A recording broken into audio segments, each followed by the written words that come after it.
Tiara, management student from University of Technocrat Indonesia. So this is second video about accountant theory. So we will learn about reasoning materials. So let's learn with me. Reasoning atau penalaran di dalam teori akuntansi itu merupakan proses berpikir secara logis dan sistematis dalam menjelaskan, membenarkan, mengevaluasi, atau mengembangkan konsep, prinsip, dan praktik akuntansi. Penalaran ini digunakan untuk membangun teori akuntansi serta memberikan dasar yang rasional terhadap standar dan metode yang digunakan dalam praktik pelaporan keuangan. Jadi hal ini jadi jembatan antara konsep abstrak dengan penerapan di dunia nyata. Jadi keputusan akuntansi ini bisa dipertanggungjawabkan. Nah, kenapa penting reasoning ini di dalam akuntansi? Karena di akuntansi itu terdiri dari aturan dan prosedur yang teknis, tapi juga butuh dasar pemikiran yang logis. Jadi hal ini bisa bantu akuntan memahami mengapa suatu metode digunakan dan bukan sekedar gimana cara nerapinnya. Menurut Cathy, Schroeder, dan Clark, teori akuntansi ini berkembang melalui proses penalaran yang bertujuan menjelaskan dan memprediksi fenomena akuntansi. Jadi nggak muncul tiba-tiba, melainkan dibangun dari asumsi, konsep, dan hubungan logis yang telah dirumuskan. Jadi reasoning ini fondasi utama.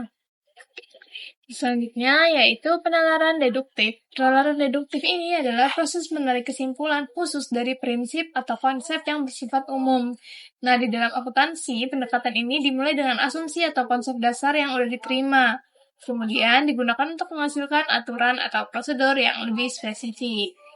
Sedangkan penalaran induktif adalah proses menarik kesimpulan umum berdasarkan hasil pengamatan terhadap berbagai kasus atau fakta yang terjadi di dalam praktik. Akuntan melihat perilaku perusahaan atau reaksi pasar terhadap informasi keuangan. Jadi, ini merupakan penggunaan pendekatan induktif. Hubungannya induktif dan deduktif itu adalah mereka saling melengkapi di dalam perkembangan teori akuntansi. Jadi, penalaran deduktif menghasilkan konsep dan prinsip bersifat normatif, sedangkan penalaran induktif digunakan untuk menguji apakah konsep tersebut telah sesuai dengan kenyataan. Jadi, dengan menggabungkan kedua pendekatan tersebut, teori akuntansi bisa memiliki dasar yang logis dan empiris. Materi selanjutnya yaitu reasoning dan teori positif akuntansi. Teori positif digunakan penalaran untuk menjelaskan dan prediksi perilaku akuntansi berdasarkan fakta empirisnya. Fokusnya adalah memahami mengapa perusahaan memilih modul akuntansi tertentu dan bagaimana pengguna bereaksi terhadap informasi yang disajikan. Reasoning dalam teori normatif digunakan untuk menentukan praktik akuntansi yang dianggap paling baik dalam mencapai tujuan tertentu. Fokus utamanya adalah memberikan rekomendasi mengenai apa yang seharusnya dilakukan.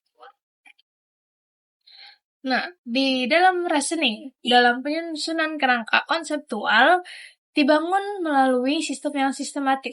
Penyusun standar harus menentukan tujuan. Sedangkan selanjutnya itu reasoning dan pengambilan keputusan. Tujuan utama reasoning itu untuk menghasilkan informasi yang mendukung pengambilan keputusan ekonomi.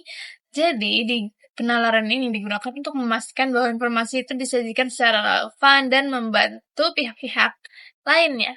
Sedangkan dalam reasoning dalam perspektif institusional itu artinya menurut Breton, akuntansi itu nggak cuma dipengaruhi oleh logika, tapi juga oleh lingkungan institusional, regulasi, budaya, kekuatan politik itu jadi pengaruh cara standar ekonomi akuntansi dikembangkan dan diterapkan. Apa sih manfaatnya reasoning? Reasoning itu membantu menjelaskan fenomena akuntansi, mengevaluasi praktik yang ada, mengembangkan standar baru, menyelesaikan permasalahan pelaporan keuangan, serta meningkatkan kualitas informasi yang dihasilkan. Jadi, ini menjadi dasar bagi peneliti akuntansi untuk mengembangkan teori dan praktik yang lebih baik. So, that's all about the basic material about reasoning. So, thank you for learning with me and see you in the next video.